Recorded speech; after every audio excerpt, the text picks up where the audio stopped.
Ooh, okay. What would a Scrum Master do if the team just can't get it done? They can't deliver what they said. Well, it depends. As all good consultant answers start, it depends. It depends what we mean by they can't get the job done.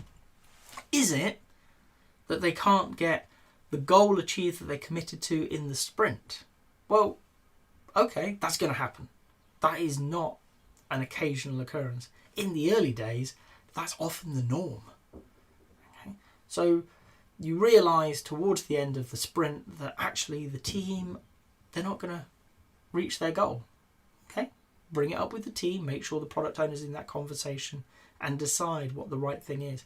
At the bare logistics level, what's going to happen is you're not going to complete all the items. The ones that aren't finished aren't going to be shown in sprint review and are going to be returned to the backlog and potentially come back into planning next time round. Okay. But also, your stakeholders need to be informed. The product owner needs to be out letting people know we've not achieved the goal, it's not gone quite to plan. You don't want stakeholders turning up to a review where there's nothing for them to see. Okay? That's not a fun place. So, I mean, maybe they can help and then they're worthwhile inviting, but if they're just there to see widget X, okay, and they have no other reason to be there, then it's probably good manners to let them know that maybe this review isn't for them.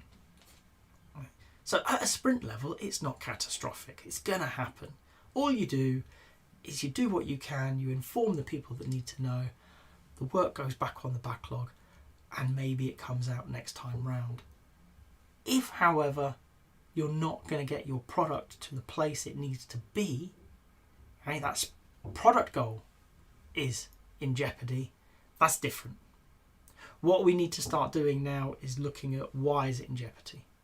Okay. Is it that the date's too close? You know, you've only got 2 months and it looks like you need 4 months more to get it done. Well, how we start working with that is it's too close to add people. We can't add another team. We can't increase the team size. And I would often be loath to do that anyway. Okay. But product owner needs to be out there talking to people. Is that a date? Yeah. Is that, as Liz Keogh would call it, a deadline? As in, you know, if you cross that date, are we dead if we're not there on time? Or is it a wish line? It would be nice to be released in 2 months' time. Or if it's a wish line, there's opportunity to play. There's a place to explore. Actually, can we move that date? If it's a deadline, okay, we've got to ship. We're not going to. We're going to be. We need to look at other options. Is everything that we're asking needed? So we need to work with our product owner to understand, and our stakeholders most likely, is everything in this list necessary? Are there anything that we can remove because you aren't getting it all? So we need to start removing things from our product backlog or moving them down the order of our product backlog if we don't intend to just remove them. Okay. And if we still can't get there, how do we start breaking things down into smaller pieces so that we can realise the value or enough of the value with less effort, and let the smaller pieces trickle down into the right place with an aim to still deliver the product on that date, but smaller. The trick is to do as little as possible to satisfy the customer. Many teams struggle with this in the early days. Our role as a Scrum Master is not to do the work. It's to create the conversations and help them do the work. If you have a new team that's never done it before, you will be running more refinement sessions in all likelihood. You're going to be running education workshops, explaining, teaching, showing how to break items down into smaller pieces in many different ways so that you can use better and better ways to break it down.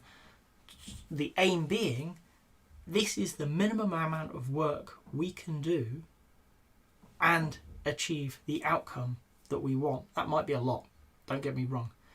So we have lots of options if our product goal is at jeopardy from a time basis. Now, if our product goal is in jeopardy because we don't know how to do it, that's going to happen. what we need to do now is remember this is a learning process. It's a discovery process. Okay. Is it that it's not possible? The laws of physics have kicked in and we are just not going to achieve it? The product owner needs to call it. Okay.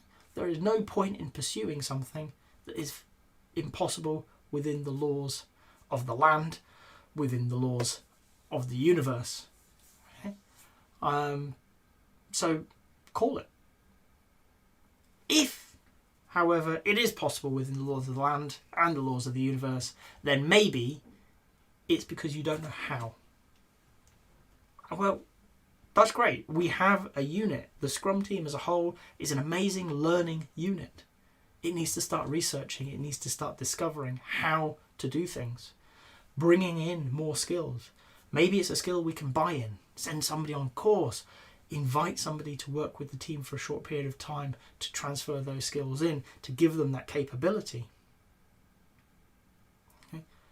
Maybe it's experiments that need to be run and we need to explore our way out of this. A very messy and not necessarily fast approach, but we can get out the other side. Throughout all of this, the product owner has to have in their mind, is this worthwhile? Product development is a messy, indirect approach. We don't just go from A to B in a straight line. We go all over the place as we work out what the problem is and how best to solve it. That's where we are here. We're exploring the space. What is actually the problem? There are many things that it appears to be. We need to experiment and find out which one it is.